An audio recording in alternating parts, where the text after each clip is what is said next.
Shri Sitaram शिखावस्ती channel में आप सबका स्वागत है।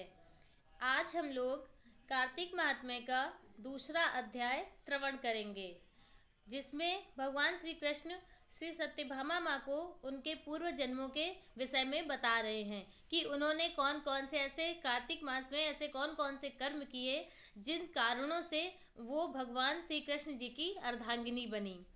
तो प्रथम अध्याय में हम लोगों ने गुणवती के पिता और उसके पति की मृत्यु के विषय में पढ़ा था कि उनकी मृत्यु कैसे हो जाती है, कैसे राक्षस ने उनका वध कर दिया था। तो अब दूसरा अध्याय श्रवण करते हैं।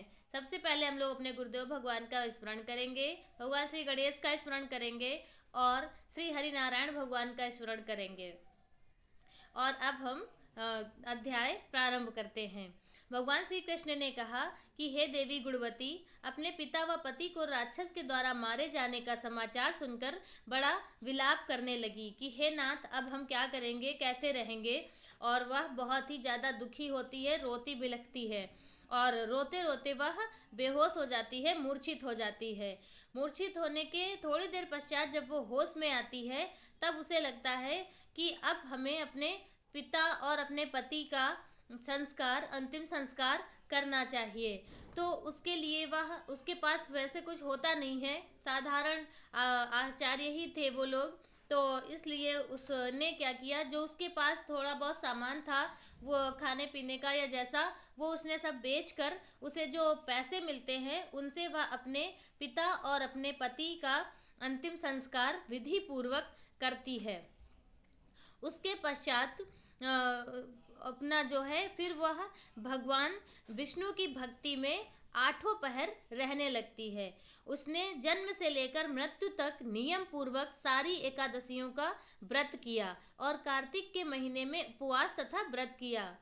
और श्री कृष्ण जी कहते हैं कि हे प्रिय, ये एकादशी और कार्तिक व्रत मुझको बहुत ही प्रसन्न करते हैं, वो मुझे बहुत ही प्रिय हैं।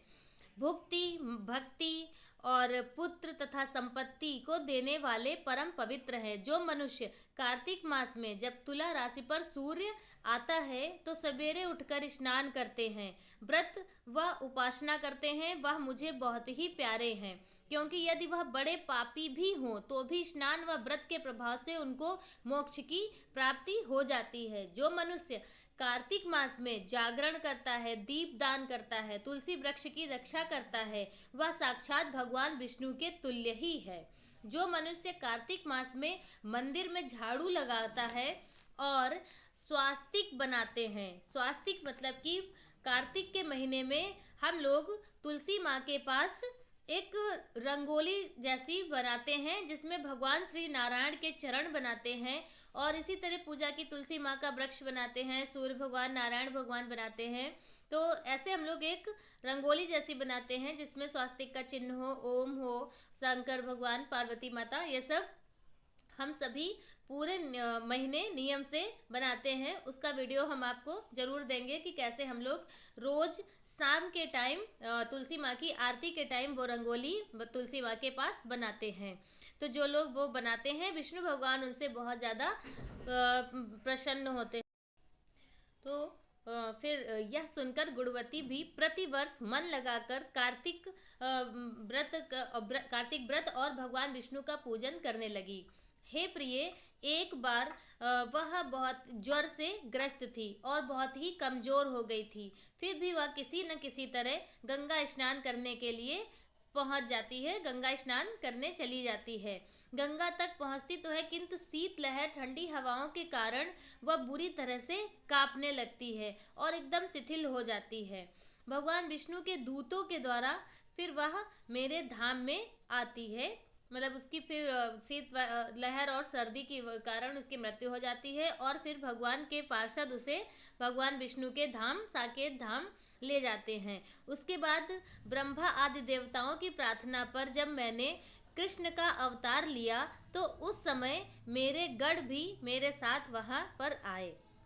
तुम्हारे पिता, जो कि पूर्व जन्म में देव शर्मा थे, इस समय स्त्राजित हैं, और पूर्व जन्म में चंद्र शर्मा जो तुम्हारा पति था वह आकू है। और हे भामिनी, तू ही वह गुणवती है, जो कार्तिक व्रत का ही, यह सब कार्तिक व्रत का ही प्रताप है, जिससे कि तुम मेरी अर्धांगिनी बनी हो। पूर्व जन्म में तुमने मेरे मंदिर के द्वार पर तुलसी का पौधा लगाया था।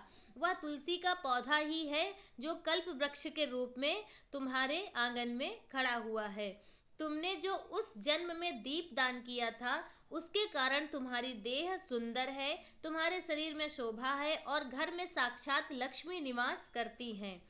तुमने चूंकि पूर्व जन्म में अपने समस्त व्रतों का फल पति स्वरूप भगवान विष्णु को अर्पित किया था, उसी के प्रभाव से तुम इस समय मेरी प्रिय भामिनी हुई हो।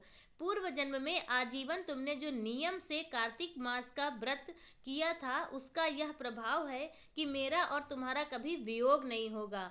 इस प्रकार जो कोई कार्तिक मास में व्रत आदि करते हैं, वह मुझे तुम्हारे समान ही प्रिय होते हैं, प्यारे होते हैं। वह लोग जो दूसरे का जप तप यज्ञ दान आदि करते हैं, कार्तिक मास में किए गए व्रत के समान उनका फल बहुत ही थोड़ा होता है। यानी कार्तिक मास के व्रतों का 16वां भाग भी नहीं होता है। तो कार्तिक मास में जो हम जप तप यज्ञ दान और जो कुछ भी करते हैं, उसका हमें अक्षय फल की प्राप्ति होती है उससे। तो इस तरह से सत्यभामा भगवान श्री कृष्णचंद्र जी महाराज से अपने पूर्व जन्म के पुण्य का प्रभाव सुनकर अति प्रसन्न होती हैं।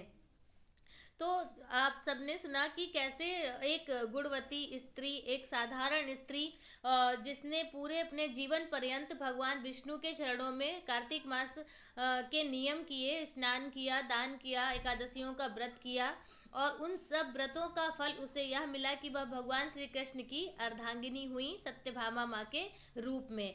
तो इससे आप ये समझ लीजिए कि कार्तिक महीना हम सब के लिए बहुत ही पुण्य फलदायी है, बहुत ही शुभ महीना है, और हमें इस महीने का पूरा लाभ उठाना चाहिए।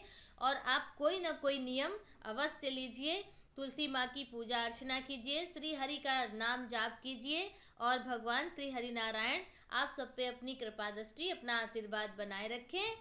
आज का अध्याय यहीं तक। जय श्री सीताराम।